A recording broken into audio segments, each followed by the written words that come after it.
about something really cool, human factors, how to put care into compliance using a special human factors approach.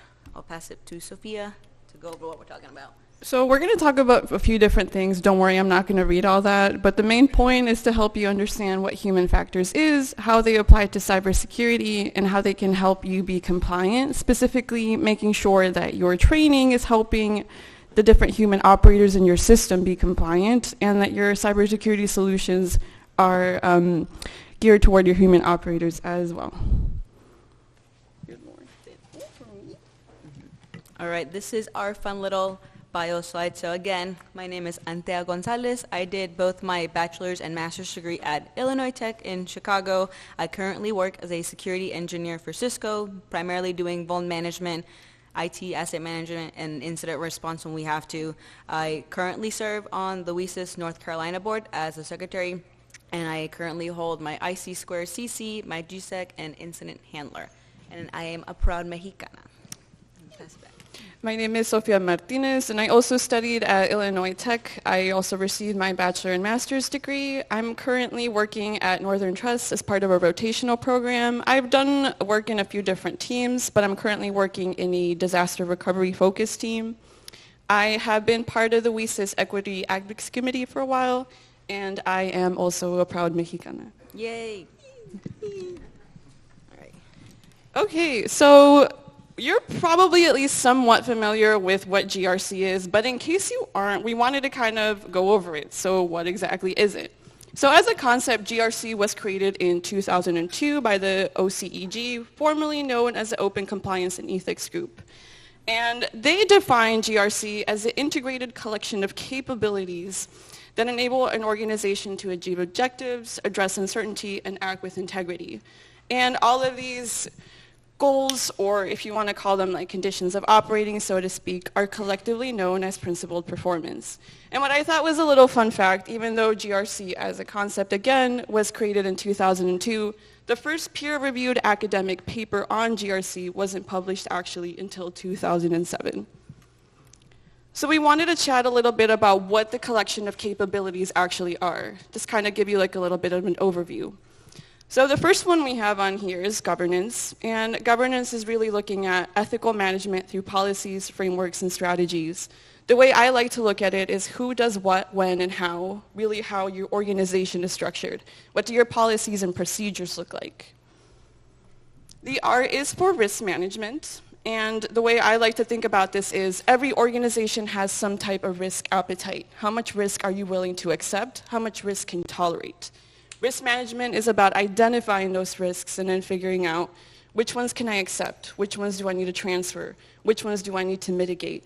What do I need to do to make sure that I'm taking as much risk as I'm comfortable with? The last part of GRC is compliance, and that is what we're going to be focusing on today in terms of human factors.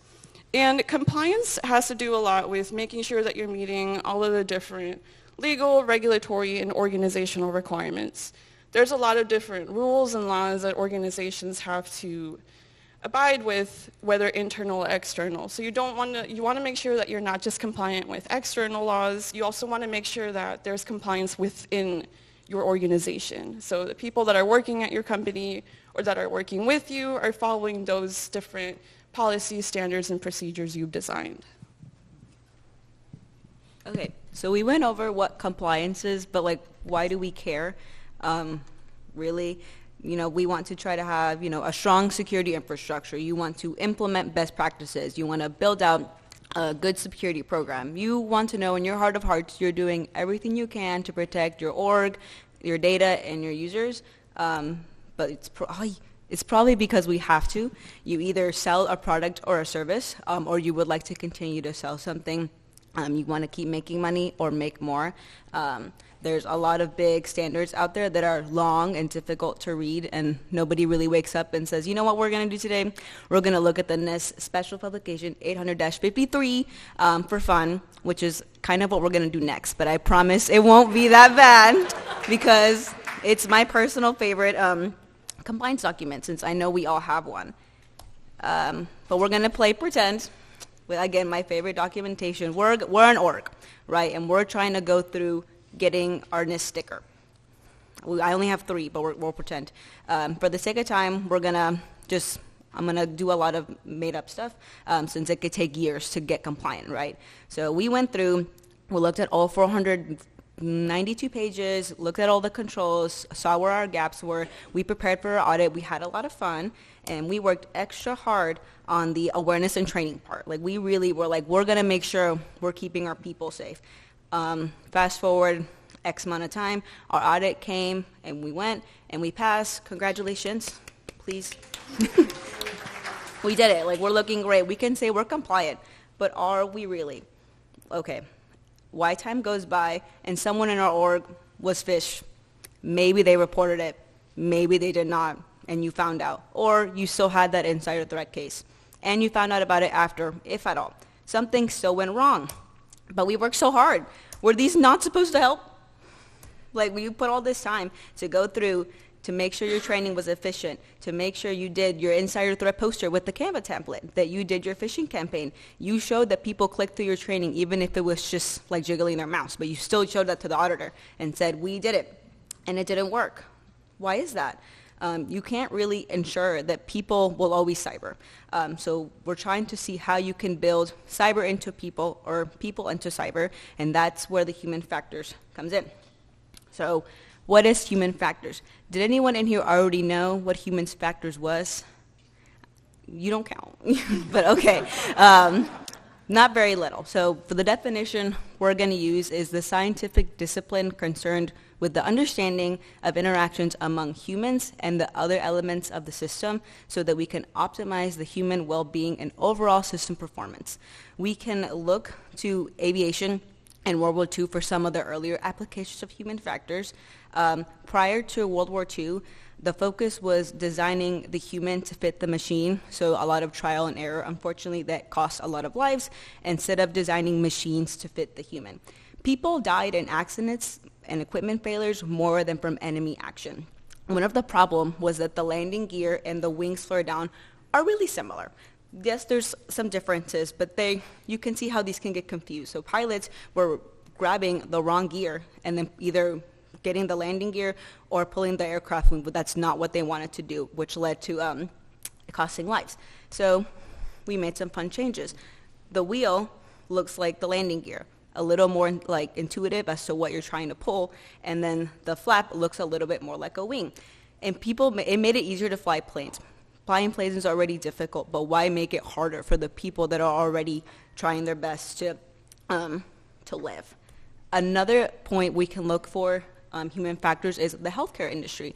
People are rushed to hospitals, or you have your standing appointment, you have your regular medical care, and people die during this care. People don't always get the care that they need, and part of that problem is confusing drug names. Can anyone tell me the difference of those two by looking at them? No. Because he told me the answer, so he doesn't count. No, the logo is the same. They both start and end with pretty similar endings, and then the only thing that tells them apart is that middle chunk, which we'll talk about, the tall man lettering. One of these is for blood pressure medicine. Another one is anti-itch and anti-anxiety. So if you mix up the two, you're not treating what you're needing to treat. And depending on the medication, because this is one of many examples we could go into, you're not doing your job, not because you don't want to, but because this is not setting up your healthcare professionals for success. Zoomed in on the same one. In that middle, we see the difference. That was to kind of give people a better chance. So look, all right, this is what's different, and being able to tell the two different medications apart. And if you're curious, the one on the right is the blood pressure meds, and the one on the left is the anti-itch, anti-anxiety. Right? Yes.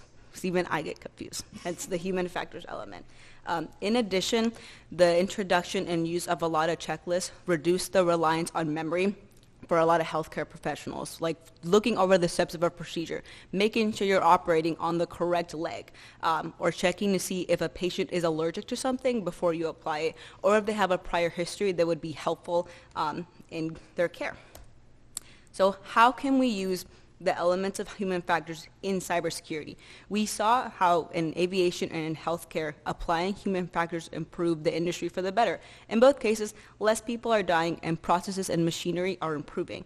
I'm sure everyone in this room has seen a process fail in the workplace, or has been burnt out, or has seen someone else been burnt out. It's in our best interest to explore this, self-care, but for cyber. So we're going to look into some of the basic human factors, processes, and theories. Who likes cheese? Then we're going to love the Swiss cheese model. The Swiss cheese model is James Reason's, who is a former professor of psychology, that shows that failure can't be traced back to a single root cause. This shows that there's often a lot of accidents that come from a combination of factors. And with the Swiss cheese model, the defensive layers are the individual pieces of cheese. And in a perfect world, we would use a provolone or cheddar. Perfect defense, nothing ever gets through, but that's just not the reality. And then the real world, these holes move around, they shut, they get bigger. There's not really a way to kind of predict how you can fix things. But when you patch one thing and then 10 more come up, it's difficult. And now we see that the failure happens when the layers line up. There isn't a problem. A problem doesn't happen because there's one flaw in one layer. It takes several different flaws in different layers to line up at the same time to create that accident, where the melting emoji is, for reference. But why do these holes appear? Why can't we just close them up or get in different cheese? Holes in the defense layers appear for two reasons, either active failures or latent failures. All right. An active failure happens when people make a mistake. You slip up, you are working directly with another person or a system, and you didn't mean to do that. It's usually short term, and it's immediate, and it's you can remediate it. A latent failure, on the other hand, comes from the decision of people that make or design a system, and these issues can exist for years with not causing any notable problems, like having a faulty alarm. You don't know it's not working until you realize it's not working, and because they can remain hidden for years, when they come together with the active failures, that's where you see the accident come in. But unlike active failures, we can spot latent conditions before something bad happens, hence the holes. And the Swiss cheese model allows us to see this. But so why do they appear? What exactly are these holes, and can they be identified? The answer is yes, they can, in theory. That is where the human factors analysis and classification system comes in. And from James Reason's concept of latent and active failures, Dr. Wigman and Chappell developed this lovely framework. And I'll break this down because it's really small to see. So don't worry, we'll get all into it. But this framework is divided up into 4 different groups. And in theory, with every accident, you will see a failure in each one of those groups. And again, they're a little difficult to see, but the red blocks and the things under are one group. So in theory, if you correct a failure in either one of these groups, you can stop an accident from happening. So you fix the failure and you can stop an event. The goal is to use this framework as a guide, and we should be able to systematically identify these active and latent failures within an org before that accident happens. And we can learn what causes an incident. The point of this framework is to not place blame. We're not here to blame, he said, she said, you did this. No, we're trying to understand what causes that incident. When I'll go into each of the different parts of the framework, since we'll be using this at a later point in our slide. But at the top, this is your organizational influences. The culture block refers to the vibe of a company, how things are done at a workplace, how it's set up and its rules. An operational process is how a company makes decisions, how it sets up its rules to control its people, its day-to-day work tasks, operations. And the research management is about how a company decides to use and look after all its staff, so employees, money, equipment. And these are more correlated with the C-suite senior levels. The next group we have under here are the supervisory factors, and that breaks up into 4 different groups. Inadequate supervision is when a supervisor fails to supervise. They don't guide their team. They don't give them the space to learn. They don't teach. And so they're not watching, and there's failure. A planned inappropriate operation is when something might be okay in an emergency, but it's not a normal day-to-day task. So you have to go through a lot of choices before you decide, let's take the network offline. You don't do that every day. But there's been cases where you decide that's what's best. But again, we don't do that every day. Failure to correct a known problem and the supervisory violation are a bit confusing, but failure to correct a known problem happens when a supervisor knows it's a problem and doesn't do anything to fix it. They just kind of brush it under the rug, like not reporting an unsafe behavior or failing to remove a risk, versus a violation is when they knowingly ignore the rules and let things happen. It's like you more like fail to enforce a rule versus trying to correct something. Next, this is where it gets crazy because we have multiple different layers with preconditions for unsafe acts, situational factors. The physical environment could be the weather, or even how poorly a room is lit, or how cold a room is. If it's hot in there, like you're not comfortable doing your work. And then the tools or technology, that's going to be like your equipment, your software that you use, and how these controls are set up, how it displays and the interfaces look like how things are organized. The condition of operators, that is your people, so us, your teams, etc. And this breaks down into 3 different parts. Your mental state could be things like can affect how somebody performs. So if somebody is really stressed, or they're very tired, or they don't have that motivation to do well. Psychological state, that could be like somebody being sick, or maybe they stayed up working really late last night and then you still had them come in the next day when they had no sleep. And then the physical and mental limitation is when someone may not have that physical or mental ability to handle a situation and you fail to help them do that. And your personnel factors, the communication, coordination, planning, that's how well your team works together, how you have your processes planned out, and how your team knows when and how to act. And the personal readiness is that's what you do outside of your job to prepare you to do your job well, like taking your PTO, making sure you get enough rest, doing what you can to make sure you come in and you're your best self to do your best work. And the last part of that framework is the unsafe acts, and this is typically what you'll see in the news. Like, password breach, the SolarWinds intern with the SolarWinds 123, or recently Google deleted like a bunch of the, I believe like $125 billion worth of some pension funds data, and then also deleted their backups. But thankfully that particular org had their backups elsewhere. That's what you see in the news, but you don't really think about, well, why did we allow them to delete everything and their backups?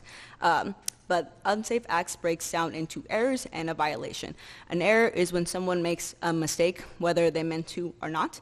And a violation is when someone does not follow a rule, like intentionally. And going back to the different errors, a decision base is when someone's actions don't go as the plan. So they thought they had all the steps to do well, and they missed something. And so their plan does not execute. So when you go above your skill set, a skill-based error is things like you do this task every day, like you know it really well, and this one time like you're not paying attention properly, or you made a mistake checking the checklist, or it's a bad habit. And perceptual errors are mistakes that happen when someone is giving wrong information and they make a choice or a decision based off of that wrong information. A routine violation that's what you do regularly and you know it's wrong, and it's against the rules, but people will overlook it for whatever reason. And an exceptional violation are those one-time breaks where like you piss off the team, you piss off the management, and they're not normal. So again, you accidentally delete a bunch of servers. You accidentally DDoS your network. Like, you're not going to make anyone very happy with those. But that is the framework as a whole. Now, we learned a little bit about human factors. We talked about cheese. How do we go about integrating this into cyber? Well, if we need to do our best to design systems that will mitigate or not let people make mistakes as best as we can. And this is still ongoing in development. Human factors is relatively new in the cyber industry because, I don't know, people are always going to be people, for better or for worse. And a lot of people want to do things right. A lot of people care about making sure they're protecting themselves. But then we have people that look for loopholes or make things, want to do things the easier way. For a number of reasons, people don't want to do MFA. They don't want to click that extra step. They don't want to look at their phone for the text message. We don't know why. not everyone cares about security, I guess, as much as the people in the room, which is why training is important. Having good training can make or break a difference. So I'll pass it back to Sofia to go over that and a little extra stuff. Okay, so after that introduction from Anthea, we're going to actually start applying and looking at some examples of what human factors look like when we apply them to cybersecurity. So the big thing that I think we both learned while we've been kind of reading up more about human factors is when we don't properly integrate human factors considerations into our products, into our training, into our solutions, we are unintentionally creating insider threats. As Anthea had mentioned, people generally want to do the right thing. Nobody, or at least I'd like to think nobody wakes up and decides, I'm going to be a menace today. I'm going to go to work and I'm going to do everything wrong. So one of the examples we wanted to talk a little bit about is an accident that happened that involved a shuttle that you see on screen, the VSS Enterprise. So Stephen Huber, who is a mobile UX design and strategy consultant, he wrote a really cool article kind of breaking down what actually happened during this accident. And his big kind of like point of conclusion was a lot of organizations engineer really well, but to what end if it's not usable or useful? You could have what you consider to be a perfect solution technically, but if the people that solution is for don't know how to actually use it, or it's not something that they're able to deploy and implement reliably, it's no good. So what happened here basically is the accident in question involved, again, the VSS Enterprise. It is a Spaceship Two model spacecraft that was designed by a company called Scale Composites, and it was created for a different company called Virgin Galactic. So the shuttle broke apart during a test flight back in October of 2014, and it tragically killed the co-pilot and it severely injured the pilot. And if you look at the right, the accident specifically involved a part of the shuttle that's towards the back called the feathering device. And this device was designed to help with descent. So when the device is unlocked and deployed, it's supposed to help control the speed, making the descent a lot easier. The co-pilot was in charge, his name was Michael. He was in charge of actually unlocking and deploying this device. He was given, what was considered simple and reasonable instructions. While he was in the shuttle, and they're going really fast, and there's a lot of different pressure placed onto him, he was supposed to monitor a couple things, including burn time, and he had to wait for the perfect speed before unlocking and deploying this mechanism. Specifically, his instructions were, do not unlock the feathering mechanism until Mach 1.4, but you cannot wait too much past Mach 1.5. A caution light would appear inside of the shuttle and start flashing and warning Michael, because if the shuttle reached Mach 1.8 and that feathering device had not deployed, they would have to abort the whole flight.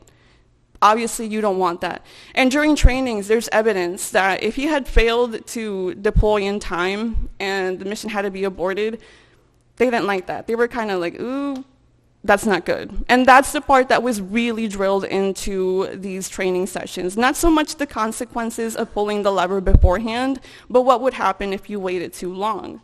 So during the actual test, because of a number of different factors, Michael deployed the feathering mechanism too early, which caused the shuttle to break apart. So the National Transportation Safety Board came in, and they had two big questions. Why did he do it? Why did he pull the mechanism before time? There's a number of different factors at play here that involve human factors. There's evidence that the training was not adequate. When they were looking back at the records, they found that Michael wasn't always consistently able to pull and release the mechanism at the time required. There was also evidence that he was not briefed correctly. They didn't give him the full picture.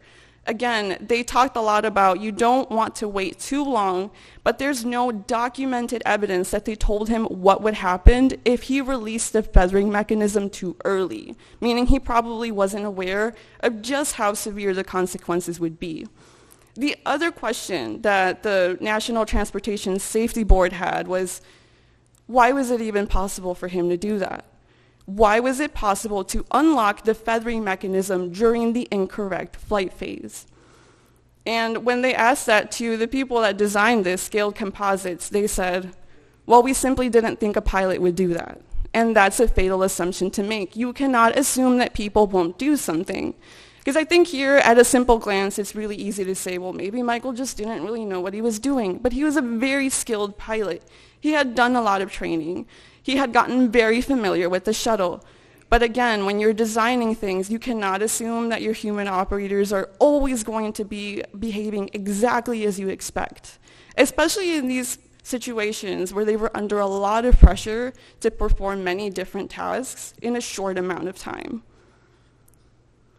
So what we're getting at with this is the importance of usability and cybersecurity. And if we look at what NIST and ISO think of usability, they define it, I think, really well. You're basically looking at how well can specific users use a product to achieve specific goals in a specific context. And is the product effective? Is it efficient? And is it satisfactory? That's what good usability is. Can people actually use it for what they need to use it for, and can they do that consistently? Because again, it's not enough to make a solution that will solve something. You could make anything that could solve virtually whatever problem you can think of. But if no one can actually use it, it's no good. And what we also wanted to touch upon is security fatigue. If we're looking at this from like a human factors perspective, in cybersecurity is a common usability problem. I think most of us in this room have experienced security fatigue at one point or another. You're kind of exhausted. You're a little overwhelmed with all of the decisions you have to make. And there's two main points we wanted to hit here. Passwords make a lot of people sad. And I want you to think about what people that aren't necessarily technical think. If you could come up with the best password policy ever, you could say everyone needs a 30-character policy, like password. That'll solve it. That'll fix everything. It's not usable. If you do that, you're going to start seeing a lot of the good old sticky notes that have the passwords written down and they're left lying around. Or you're going to have folks that do the thing where they use one password for multiple accounts. Your policy isn't usable there. Another common complaint that we had seen in our research was that a lot of folks agree that security dialogues are the absolute worst. Nobody wants to read all that. And that is kind of our fault to an extent. We've accidentally conditioned people to ignore these security dialogues. Think, when was the last time you read the terms of use for something? Be honest. No. And that's just the thing. We've kind of like condition everyone. You see any kind of pop-up explaining like, hey, please read this. You're like, no, I don't want to. Where's the checkbox? Let me just continue with what I was doing. So what happens, even though we integrate these security dialogues and we go, okay, yeah, we're giving people choices, we're giving people warnings, they're not really paying attention to those warnings because they're desensitized to them. And it also kind of reinforces the idea, unfortunately for some people, that security is annoying. They're like, not another warning. Like, what did I do wrong this time? We're not going to go too in-depth about this, but Proofpoint, they usually put out a yearly State of the Fish report, which I think is really cool. They do a really great deep dive, they do a survey, they kind of like really get into the industry and look at what people are doing. And the main idea here is that users take risky actions for a variety of reasons. I think kind of like a common misconception is that people take risky actions because they don't know any better or they don't care. Not necessarily true, though. If you look here, a lot of people take risky actions for reasons that can be connected to workplace pressure. They need to meet urgent deadlines. They need to save time. There is work that needs to be done. There is shareholder value that needs to be generated. They do not have time to go through all of the proper security mechanisms. And specifically, what Proofpoint found is that a very small percentage of the people that participated in the survey responded that they took a risky action out of curiosity. Not a lot of people do it just to see what happens. We look for these workarounds when our systems do not work in our favor.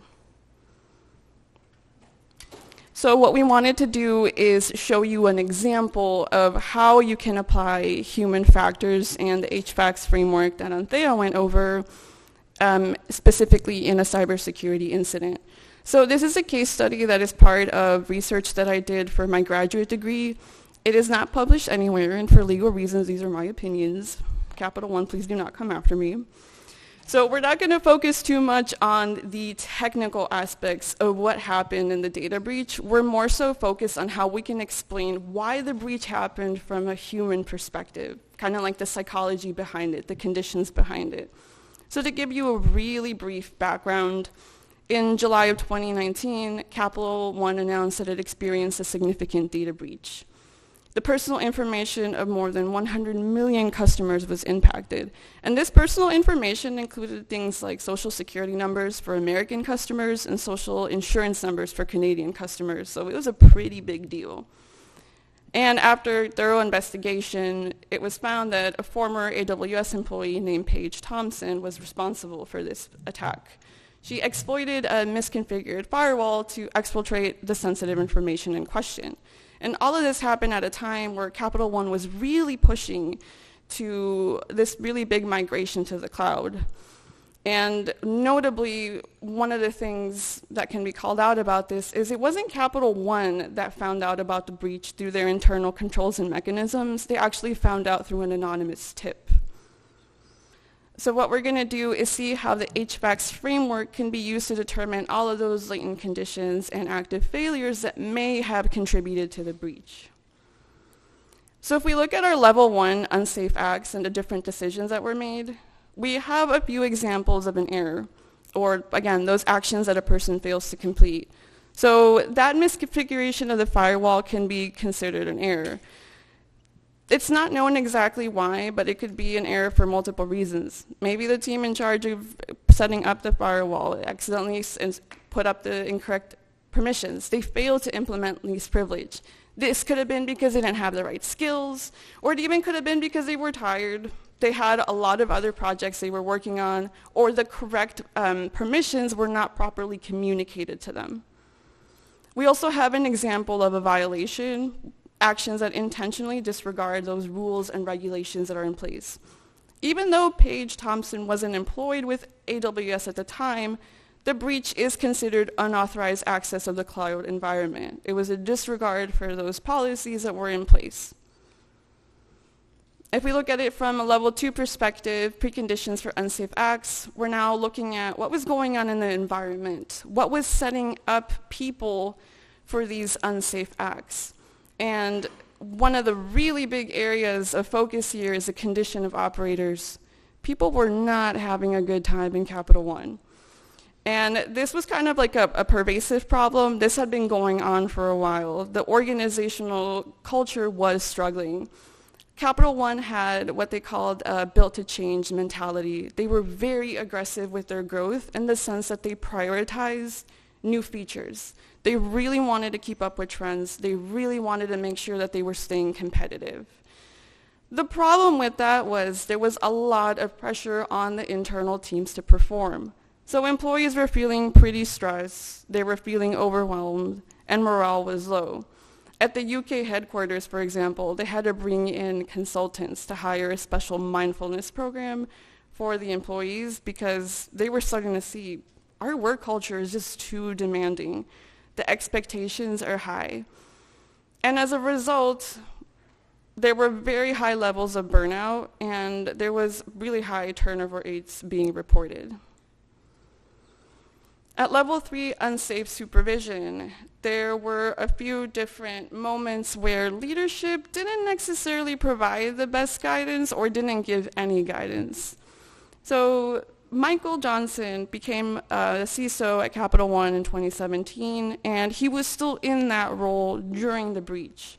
He was a former CIO for the US Department of Energy, so he had some experience, but the problem is he was relatively inexperienced in the public sector.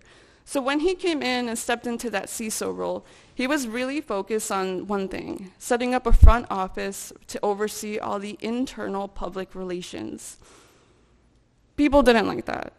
The security folks that were working at Capital One were trying to get his attention and say, hey, there's some security problems that we've identified. You need to focus on addressing those. But seeing that there was no response from the CISO, morale began to drop amongst the cybersecurity personnel. And in their cybersecurity department, they actually lost about a third of the workforce because of this. There were a lot of doubts that Michael Johnson was the correct person for that CISO job. There was a lot of doubt as to whether he'd be able to lead the department effectively. There's also an example of failure to correct a known problem. Capital One has, as many financial institutions have, 3 lines of defense model. This includes internal audit team. So a lot of different employees, specifically red team and cybersecurity employees, were raising concerns. They were trying to get audit's attention and say, hey, we're experiencing really high turnover. We don't have enough people. We have too much work. You need to help us do something about this. There was also another, pretty important issue they were trying to flag. The company was not prioritizing the need for an intrusion detection software. All of these complaints and all of these concerns were raised, and there was no response from audit. So these were all issues that were known, but a lot of the oversight committees and different bodies that were supposed to be in charge of making sure these issues were remediated were not responding. Finally, at our last level, we're going to look at kind of like a broader view at the organizational level. Going back to organizational culture and climate. Around this time, the compensation guidelines for the CEO specifically were revised. So the company's performance is what determined what his compensation would be, and there was very little impact to his compensation if there was a data breach, for example. And supposedly, if you look at the compensation guidelines, they said, okay, but we're also going to use the effective governance and risk to figure out how much you should get paid. But if you look at the assessments of how the company was performing in those governance and risk management areas, the assessments were not great. They were very generic, they were very bare. At the operational processes subcategory, think back to the data that was exfiltrated during the breach. A lot of the data belonged to customers that were no longer conducting business with Capital One. The breach happened in 2019. Some of that data was from 2005. So that makes you think, was there no data retention policy? What was going on operationally? Was there no policy, or was there a policy and was it just not effective? Was that control not being implemented correctly? Was there no oversight? So what we wanted to also do is talk about what's not working when it comes to the security and security training and security solutions that we have. And again, from that proof point article, I really like how they summarize this. There's a gap between what security professionals think is effective and what end users say would motivate them to prioritize security. And I think this has a lot to do with human factors, because we need to consider what the end users are looking for and what will ultimately get them to help us what we need to do. So there's a few different things that aren't working. One of the kind of pervasive pieces of feedback, so to speak, is that content is too generic. We're using the same training for all employees. We're not thinking about their role. We're not thinking about the technical knowledge they have. Ineffective methods to measure impact, I think, is really important. Usually what a company might do is they design their security awareness training. It'll be maybe a video, you watch it, you take a quiz at the end, and then there's a check mark. Using compliance, meaning using the rate of how many people are actually watching the video, that is not an effective way to see if your training is actually effective. You could have 100% compliance, meaning 100% of your employees are watching the training, or 100% of the users you're trying to educate are watching the training. That doesn't mean that they learned anything. There's a couple other ones, but I also really wanted to focus on negative reinforcement. I thought this one was really interesting. Users were reporting that it doesn't feel great to know that if you do make a mistake, if we're doing a phishing simulation, for example, and they happen to click on the link because they didn't know, that there's a punishment. There's some companies that might rely things on if you fail a simulation or if you get phished, where we might impact your pay, or there might be some other punitive measure. That creates fear. And then instead of actually learning, people try to find creative ways to work around things or to save their friends, so to speak. So you can think of it this way. If your phishing simulations have a consequence that is pretty scary, so to speak, if someone becomes aware that there's a phishing sim, they're going to start telling their friends, like, hey, watch out for it. And then people aren't learning. Overburdening users with complex decisions is also a really important one. The main idea here is to automate when you can. And going back to security fatigue, if we give people too many tools, too many decisions to make, they're going to get overwhelmed. And it's pretty easy to see why. If we have processes that have multiple steps, if the language is confusing, if we're using terminology that is not familiar to them, or if simply the mechanism just doesn't make sense, it's going to be difficult for people to make all the decisions in the safest way. So we wanted to now talk about what to try instead, now that we know what's not really working too well. A big thing is to consider different training needs. And the idea here is think about who are all the users you are trying to reach out to? What kind of formats work well? Videos might work well for some people, but I've seen a big increase in gamification. Folks respond pretty well to when things are interactive, when they can click on something, when there's something for them to do, or maybe even if it's a little bit competitive, but still being low stakes. You'll also want to think about content. You wouldn't necessarily share cybersecurity information with a developer in the same way you would someone that works in sales, for example.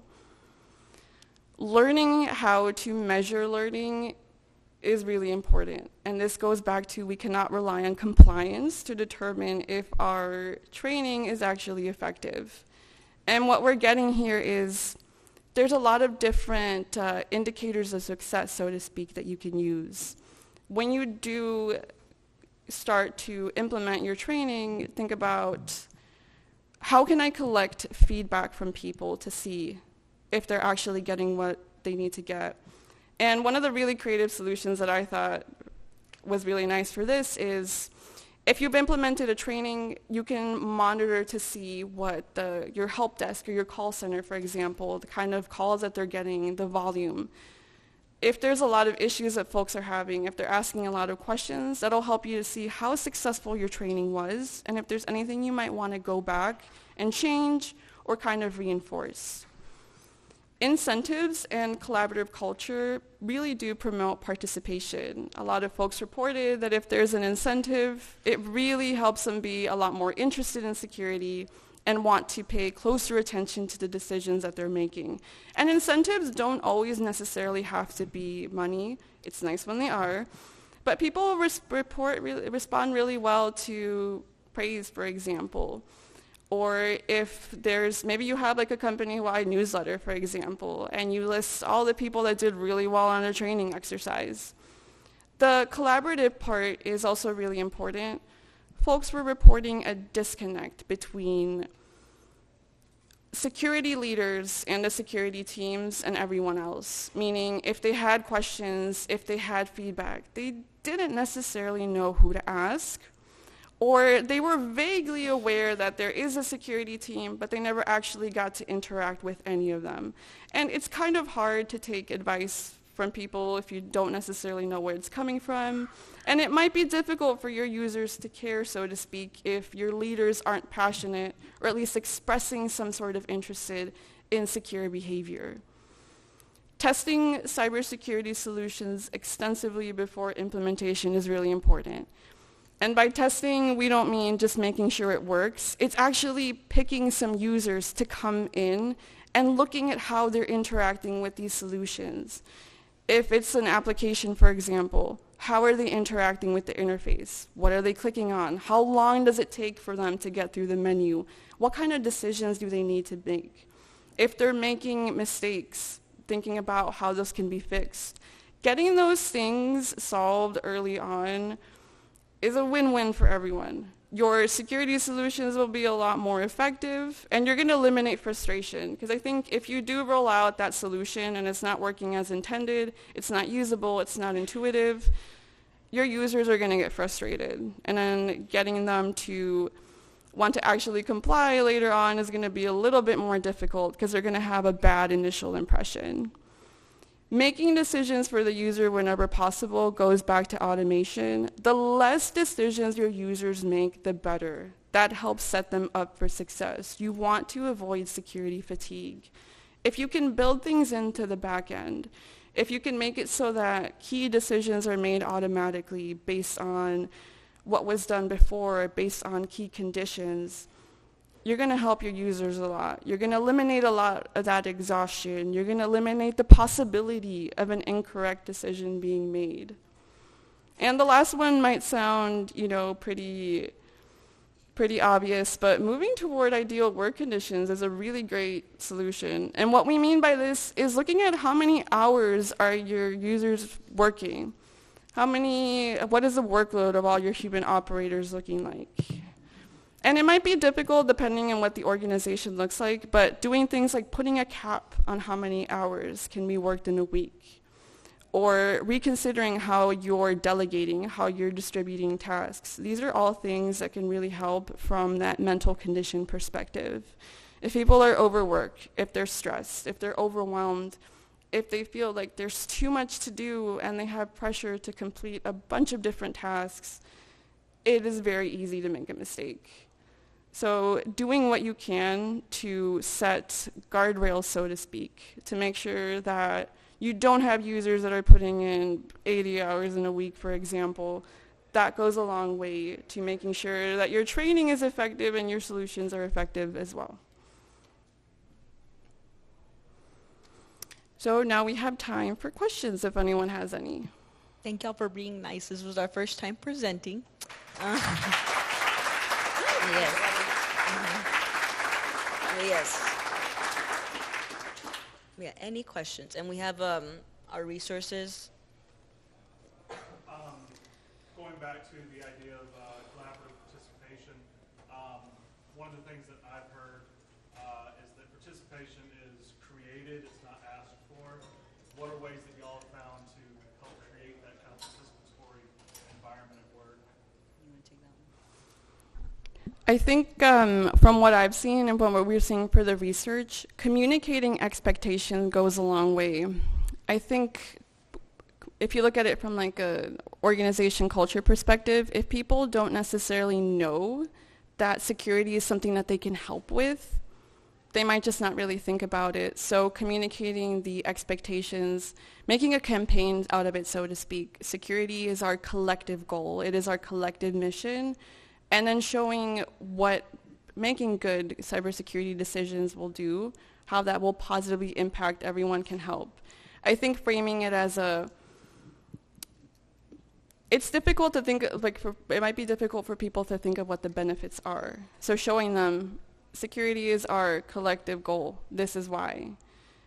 If we're all aware, we will avoid as much as possible, as much as we can, these breaches. That will mean, because if we do get an incident, that's a lot more work and a lot more stress for everyone. So if we make it our collective problem, I think from what I've seen anyways, that really does go a long way, because then everyone has a sense of ownership.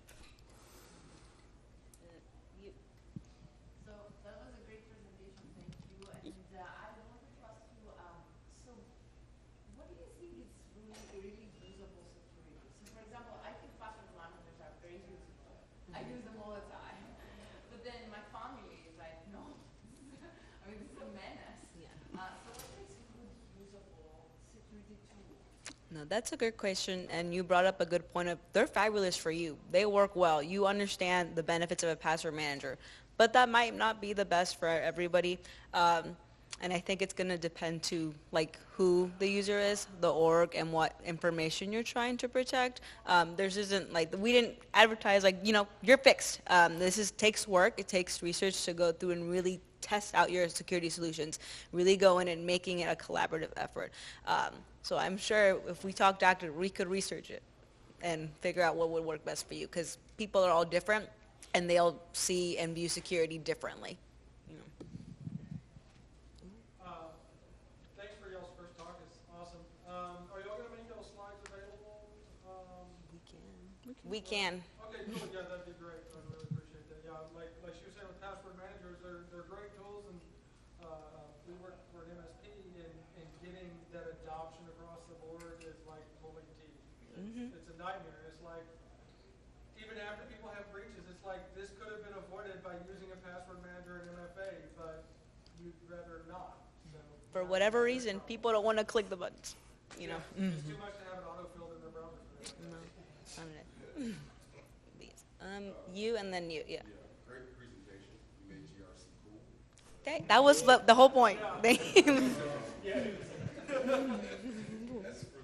human factors like approach, are any of the large training houses like N2K or Nova4 adopting any of these sort of strategies in this program? Not that I know of. Do you know? Not that I know of either. What I've seen is there's slowly starting to be a greater push to bring in human factors. Some of the research that we were doing, we saw that people are starting to think about, maybe I need a human factors person in my organization. Maybe we need someone in our team. A lot of companies that do product design will now have folks that look specifically at human factors and thinking about, from a psychology perspective, is my solution effective? But I think, as Anthea was saying, I can't think of any like big notable approach. It's been slow. The adoption of human factors, it's really necessary, but especially in the cybersecurity context, it's been slow. Still very new, and a lot of people don't realize that's a thing. But hopefully, we'll change that. And yeah. What's your perspective on not training folks to protect corporate, assets? Because they may not care, you're not there. But instead training them to protect their own personal assets, and then hope that methodology and that practice translates to protecting corporate assets by default.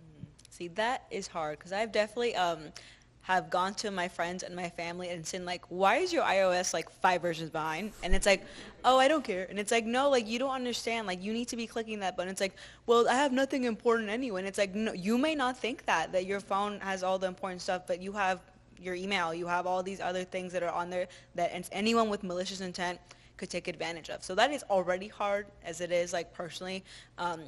I think that could be an interesting approach of, like, I care about my things, therefore I can start caring about other things.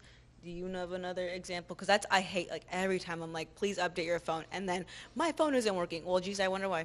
I wonder why nothing's working for you when, like, you're so far behind that you can't even update, for one. It is difficult. Like, a common thing I see is not having like a passcode on your devices, or your passwords are very simple and they reuse them. And I think the kind of like the point of resistance is It's hard. it's hard because the tools can be confusing. There's just so many tools. Like, there's enough. What do you mean I need an authenticator app? And then I need a different app for all my passwords. So I think I really like that approach, because I think if you can start with yourself and you kind of get into those habits, then it becomes easier to even subconsciously start applying them to your corporate environment, for example. But getting the adoption is difficult because it just feels very overwhelming, is what we were seeing a lot of non-technical users reporting when we were reading like all the articles. I don't know where to start. Yeah. What do I do? That is a whole nother talk. Yes. Yeah. I was going to say, based on this talk and some of the questions that I'm hearing, I have found one of the usability approaches that I think we're kind of circling around here is this idea of don't make me think. And what I found in security with my career is as soon as you require users to think and do something that isn't a default, it's not going to happen.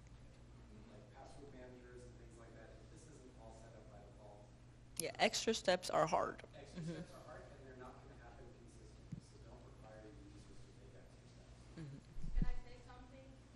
I really love the talk, especially because it refers to the human aspect, which is so tricky to handle, and how to make sure education. Those were great points, even though I joined late. But I think on that note is for us, we take the responsibility to